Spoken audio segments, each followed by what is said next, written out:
नमस्कार दोस्तों, स्वागत है आपका मेरे चैनल कॉमिक्स लाइफ में। शुरू करते हैं कर्नल कर्ण सीरीज़ की एक और मज़ेदार कॉमिक्स, डिक्टेटर का खजाना पार्ट 2। कर्ण ने वह कागज़ जेब में रख लिया और शेष कागज़ बिस्तर पर डाल दिए। फिर उसने फ़ोन उठाकर मिस्टर शर्मन का नंबर मिलाया। मैं मिस्टर शर्मन से बात करना चाहता हूँ। यस, मैं शर्मन बोल रहा हूँ। मिस्टर शर्मन, मैं कर्नल कर्ण हूँ, भारत से आया हूँ। आपको याद होगा, हम पहले भी मिल चुके हैं। हाँ, मुझे याद है। क्या आपको जनरल यादव ने भेजा है? जी हाँ, मैं आपसे तुरंत मिलना चाहता हूँ, लेकिन मेरे पास तो कैप्टन विश्वास को आना था। तब कर्ण ने संक्षिप्त शब्दों में सारी घटनाएं सुनाकर कहा, अब खजाने के वह कागज मेरे पास है मिस्टर शर्मन, और मैं उन्हें लेकर आपके पास आ रहा हूँ। ठीक है, आ जाइए, लेकिन अगर आप शाम को आएँ तो अधिक अच्छा होगा। मिस्टर शर्मन से मिलने का समय तय करने के बाद जैसे ही कर्ण ने फ़ोन रखा, दरवाजे पर दस्तक हुई। खट खट। कौन आ गया?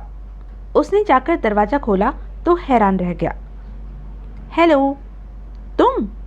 तानिया ने मुस्कुराकर भीतर घुसते हुए कहा, मैं अंदर आ सकती हूँ? अंदर तो तुम आ ही चुकी हो।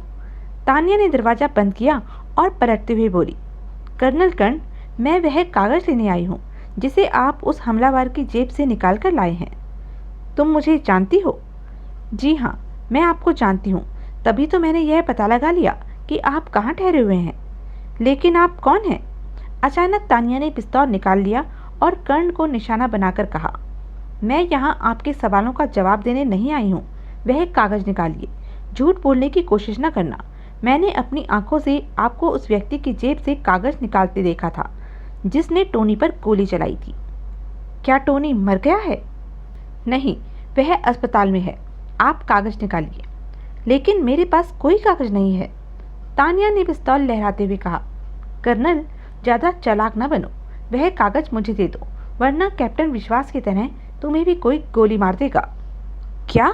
विश्वास को किसी ने गोली मार दी है? हाँ, और मैं जानती हूँ कि तुम और विश्वास यहाँ किस चक्कर में आए हो।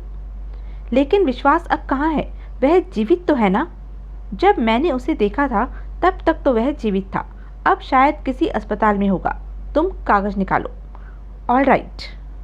यह कहकर जैसे ही कर्ण ने हाथ जेब की तरफ बढ़ाया, नहीं, हिलने की कोशिश न करो कर्नल। तो फिर मैं कागज़ कैसे निकालूंगा? वह मैं खुद निकाल लूँगी। तुम दीवार की तरफ मुँह करके दोनों हाथ दीवार पर रख कर खड़े हो जाओ। यह लड़की काफ़ी खतरनाक है। ऐसा लगता है जैसे यह ट्रेन जासूस है, मगर किस देश की? मजबूर कर्ण को तानिया के आदेश का पालन करना पड़ा। जल्दी ही तानिया ने कर्ण की जेब में हाथ डालकर वह कागज़ निकाल लिया। मुझे कुछ करना चाहिए, वरना कागज़ हाथ से गया। और जैसे ही तानिया कागज़ लेकर पीछे हटी, उफ! तानिया का पिस्तौल हाथ से निकल चुका था, अतः कर्ण ने पलटकर उस पर छलांग लगाई।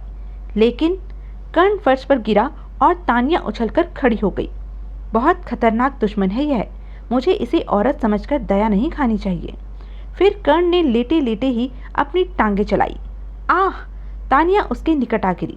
अब कर्ण ने अपनी खड़ी हथेली उसकी गर्दन पर मारी। आह! इस वार से तानिया बेहोश हो गई। अब मुझे यह जगह छोड़ देनी चाहिए। अगले पल, कुछ देर बाद वह एक दूसरे होटल के कमरे में बैठा था। जल्दी से शाम हो जाए तो मैं मिस्टर शर्मन से जाकर मिलूं।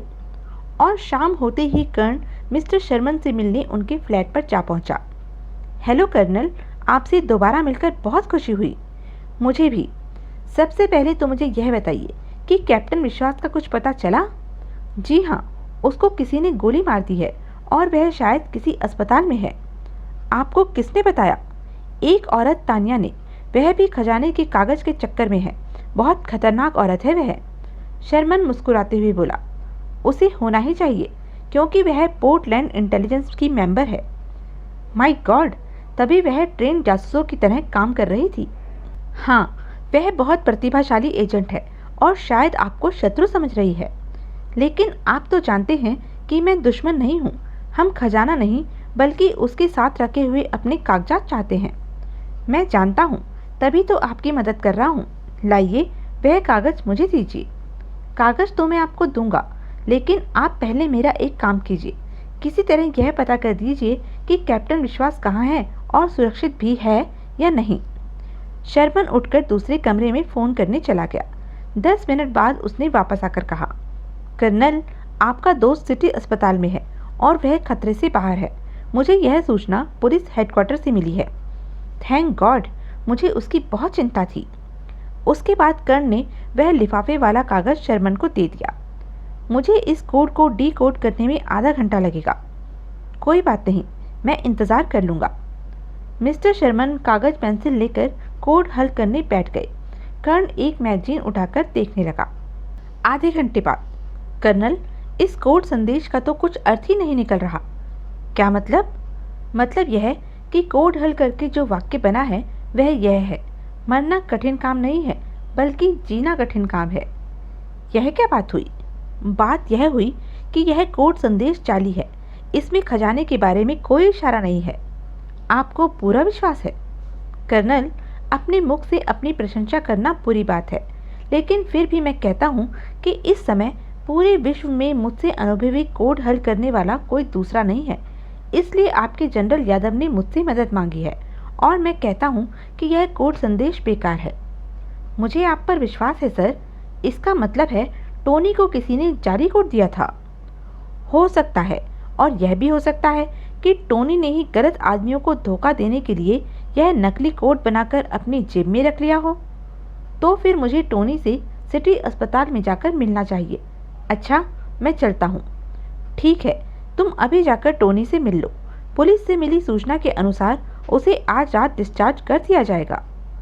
जब कर्ण अस्पताल पहुंचा, टोनी को डिस्चार्ज किया जा चुका था और वह अस्पताल के गेट से बाहर आ रहा था। Mister Tony? ओह कर्नल साहब, आप? मैं आपको अपने फ्लैट पर देखकर भी हैरान हुआ था। क्या आप कैप्टन विश्वास की जगह आए हैं? यही समझ लो। क्या तुम अब बिल्कुल ठीक हो? जी हाँ, तभी तो अस्पताल वालों ने डिस्चार्ज कर दिया है। लेकिन कर्नल साहब, मुझे खेद है कि खजाने का कागज़ अब मेरे पास नहीं है। मैं जानता हूँ और इसीलिए तुमसे मिलने आया हूँ। तुम्हारे घायल होने के बाद बहुत कुछ हो चुका है। फिर कर्ण ने टोनी को सारे हालात बता दिए। सुनकर टोनी हैरत से बोला, क्या कहा? वह कोड संदेश जाली है? बिल्कुल जाली। उसमें खजाने के बारे में कोई संकेत नहीं है। बात कुछ समझ में नहीं आई कर्नल साहब। मेरी समझ में भी नहीं आई। आप यह बताइए कि आपको यह संदेश कब और कैसे मिला था? वह संदेश मुझे आज सुबह ही मिला था। एक ग्राहक मेरी दुकान में अपना कोट छोड़ गया था। मैंने यह सोचकर कोट संभाल कर रख लिया था कि शायद कोई वापस लेने आए, मगर 10 बजे तक फ़ोन आया और मुझसे कहा गया कि उस कोट की जेब में वह संदेश है जिसका आपको इंतज़ार है। क्या उस कोट की जेब में केवल वही एक लिफाफा था? जी नहीं, कुछ और कागजात भी थे, लेकिन वह सब बेकार थे। अब वह कोट और दूसरे कागजात कहाँ हैं? मेरी दुकान में। तो दुकान में चलकर मुझे वह कोट और कागज़ दिखाइए। हो सकता है असली संदेश किसी और कागज़ पर हो जिसे आप देख ना सके हों। चलिए, हम टैक्सी ले लेते हैं। तभी एक कार उनके निकट आकर रुकी। उसकी खिड़की में से एक व्यक्ति ने सिर निकाल कर कहा, अरे मिस्टर टोनी, आप पैदल जा रहे हैं? मैंने कहा था आपको आराम की ज़रूरत है। आइए, मैं आपको छोड़ देता हूँ।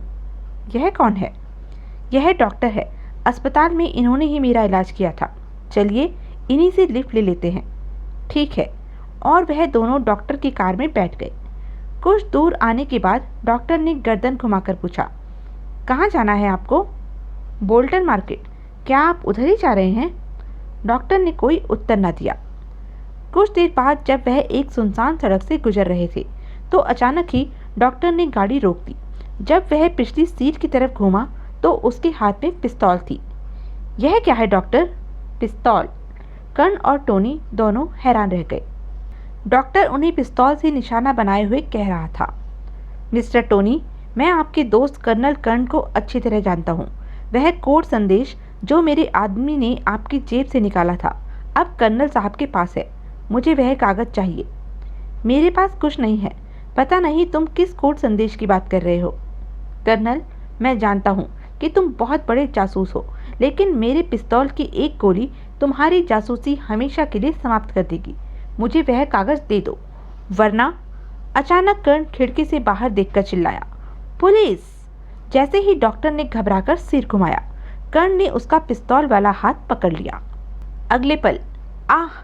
डॉक्टर के हाथ से पिस्तौल छूटकर नीचे जा गिरी। पिस्तौल हाथ से जाते ही डॉक्टर को अपनी जान बचाने की चिंता हुई, अतः वह गाड़ी का दरवाजा खोलकर बाहर कूद गया। उधर टोनी ने डॉक्टर का पिस्तौल उठा लिया था। फिर उसने जैसे ही डॉक्टर को निशाना बनाना चाहा, नहीं टोनी, गोली न चलाना। लेकिन वह भाग रहा है। जाने दो उसे, उससे तो बाद में भी निपटा जा सकता है। मैं पहले तुम्हारी दुकान पर चलना चाहता हूँ।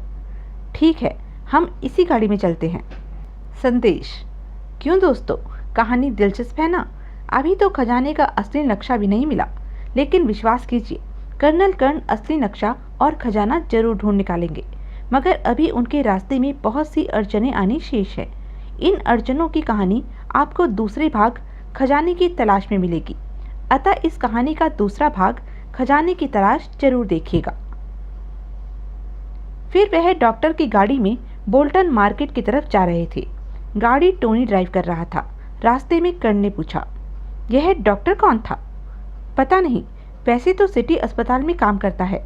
आजकल समूचे पोर्टलैंड में उस खजाने के चर्चे हैं और बहुत से ग्रुप उसे प्राप्त करने की कोशिश में लगे हुए हैं, अतः वह डॉक्टर इजरायली एजेंट भी हो सकता है। कुछ ही देर में वह टोनी की दुकान पर पहुंच गए। टोनी ने काउंटर के पीछे एक कोट उठाते हुए कहा, यही है वह कोट।